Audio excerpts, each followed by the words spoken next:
Throughout the dark chapter of World War II and the Holocaust, many stories of resistance and defiance have emerged, often highlighting the bravery of individuals who risked everything to oppose the tyrannical regime of Nazi Germany. Among these unsung heroes were Catholic nuns, whose acts of courage and compassion stood as beacons of hope in a time of widespread fear and oppression.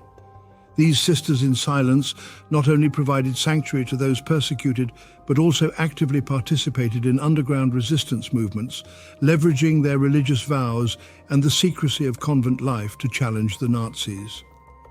Nuns played a crucial role in sheltering Jews and other targeted groups, including political dissidents and escapees from concentration camps. The structure and values of convents provided an ideal cover for such activities. Convents were often viewed as sanctuaries, their spiritual nature ostensibly shielding them from suspicion and intrusion. This allowed nuns to hide fugitives within their walls, often at great personal risk. One notable example is the Dominican Sisters of St. Catherine of Siena in Krakow, Poland, who harbored Jewish children, disguised them as novices, and provided them with false identities.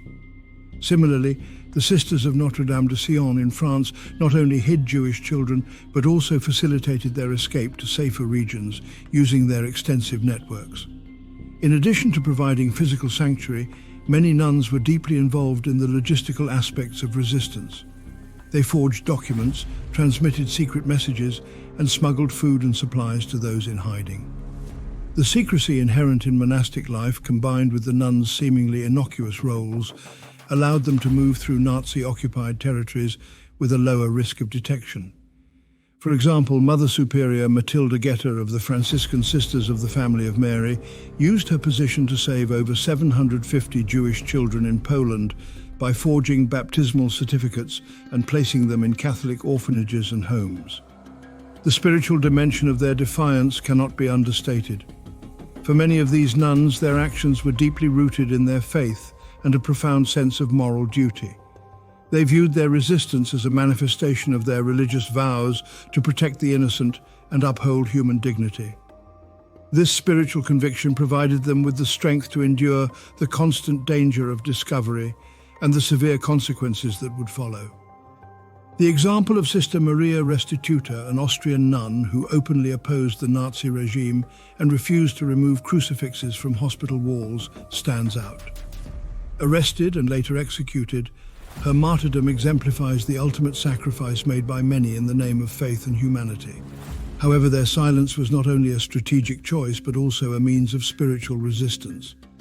By maintaining a facade of compliance while secretly subverting Nazi efforts, these nuns embodied a form of quiet defiance that was both powerful and profound. This duality of silence and action highlights the complex ways in which religious individuals navigated the perilous landscape of Nazi occupation. The legacy of these brave nuns extends beyond their immediate actions during the war. Their stories contribute to the broader narrative of resistance against tyranny and the importance of moral courage. They serve as a reminder of the impact that individuals, often operating in the shadows, can have on the course of history. Furthermore, their acts of defiance underscore the intersection of faith and justice, illustrating how religious conviction can drive social and political resistance.